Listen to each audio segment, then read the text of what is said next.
Hello everyone, good morning. मैं श्वेता स्वागत करती हूँ अपने चैनल त्रिवेदी फैमिली ब्लॉग्स में। तो कैसे हो आप सब?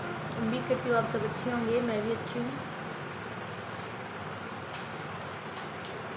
तो ये वीडियोस मैं स्पेशली हाउस वाइफ के लिए लेके आ रही हूँ। जैसे कि सी-टेट में इंग्लिश और संस्कृत को लेके प्रॉब्लम्स होती है ना, उसको मैं यहाँ पे क्लियर करना चाहती हूँ। ठीक है, कि किसी के लिए मतलब इंग्लिश बेस्ट है या संस्कृत बेस्ट है, इस वीडियो में मैं वो बताऊंगी। और मैं चाहूँगी कि आप लोगों के लिए ये बेस्ट साबित होगी, देख लेना।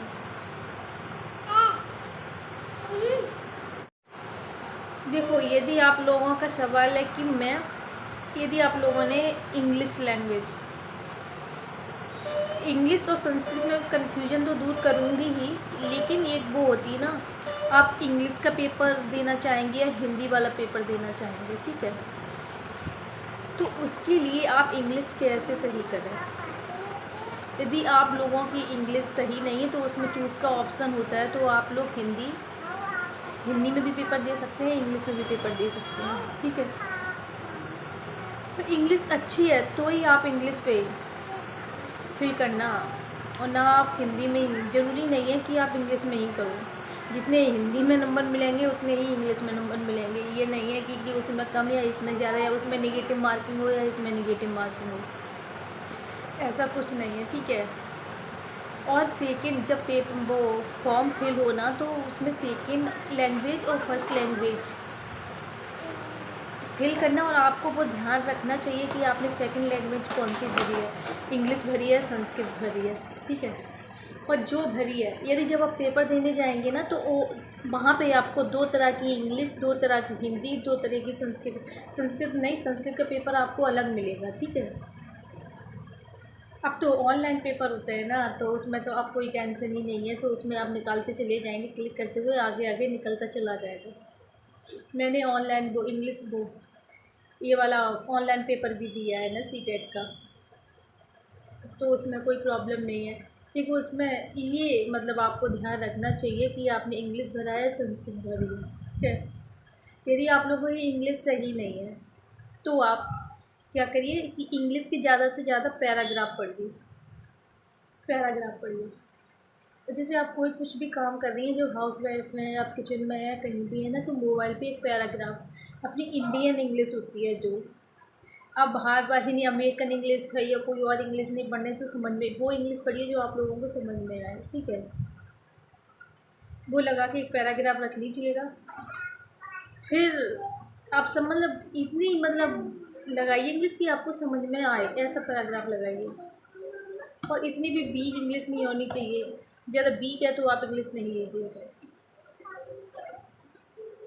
तो उसके बाद ना आप ज़्यादा से ज़्यादा पैराग्राफ सॉल्व करो, तो आप इंग्लिश आपकी अच्छी हो जाएगी। ठीक है, अब ये मेरा क्लियर हो गया। उसके बाद मैं वो संस्कृत और इंग्लिश में बता रही हूँ। संस्कृत इंग्लिश में क्या है, आपको संस्कृत अच्छी तो संस्कृत भरिए ना, कोई ज़रूरी नहीं है। ठीक है, क्या है, संस्कृत में इतना तो होता है कि अपन लोग देख के, कुछ संस्कृत में हिंदी जैसे वर्ड्स भी आते हैं, तो अपन लोग समझ लेते हैं कि इसमें ये है, तो उसमें आप तुक्का भी फिट कर सकते हैं। तुक्का, संस्कृत में तुक्का भी चल जाता है, मैंने देखा। मैंने इंग्लिश नहीं ली थी, मैंने संस्कृत ली थी, तो इसलिए मैं अपना एक्सपीरियंस बता रही हूँ कि संस्कृत में तुक्का भी चल जाता है। और पैराग्राफ भी आता है ना संस्कृत में, तो उसमें भी अपन लोग समझ जाएंगे कि इसमें ऐसा नहीं ऐसा है, तो उसमें कुछ ना कुछ मिल जाएगा। और इंग्लिश आते ही नहीं है तो अपन लोग पैराग्राफ में कैसे कुछ ढूंढ पाएंगे और कैसे क्या कर पाएंगे, नहीं ना। तो ऐसे यदि संस्कृत बेस्ट नहीं है, वो इंग्लिश बेस्ट नहीं है आप लोगों के लिए, तो आप लोग संस्कृत भर दीजिएगा। तो संस्कृत में सेकेंड लैंग्वेज जो होती है संस्कृत लीजिएगा, कोई प्रॉब्लम नहीं है, कोई नंबर की प्रॉब्लम नहीं है। ठीक है, तो ये टेंशन ख़त्म हो गई ना आप लोगों की, इंग्लिश और संस्कृत।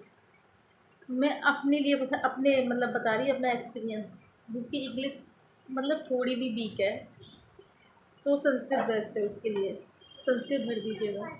संस्कृत में तुक्का मार सकते हैं, इंग्लिश में तुक्का नहीं मार सकते। मैं अपना एक्सपीरियंस बता रही हूँ। ठीक है, वो उसमें कोई कम ज़्यादा की कोई प्रॉब्लम नहीं है। नंबर या नेगेटिव मार्किंग कुछ नहीं है, सब बराबर है।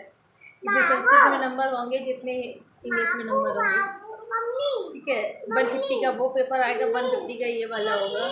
30 नंबर की संस्कृत आएगी, 30 नंबर की इंग्लिश आएगी। कोई प्रॉब्लम नहीं है, सब ठीक है। बस एक बार है कि संस्कृत ले लो तो क्वालिफाइड हो जाएगा। एक बार इंग्लिश में अटक भी जाओगे ना, संस्कृत में अटकोगे नहीं, ये मेरा मानना है, ठीक है। आप लोग ट्राई करके देखिए, एक बार मेरे कहने से ट्राई करके देखिए, या यदि आपको इसका बेनिफिट मिलता है तो आप लोग मुझे कमेंट करके ज़रूर बताना। जब पेपर क्लियर हो जाए, सब कुछ हो जाए, उसके बाद जो दिसंबर में पेपर है ना, वो वाला। चलो मिलते हैं आपको एक नेक्स्ट वीडियो में। Bye bye.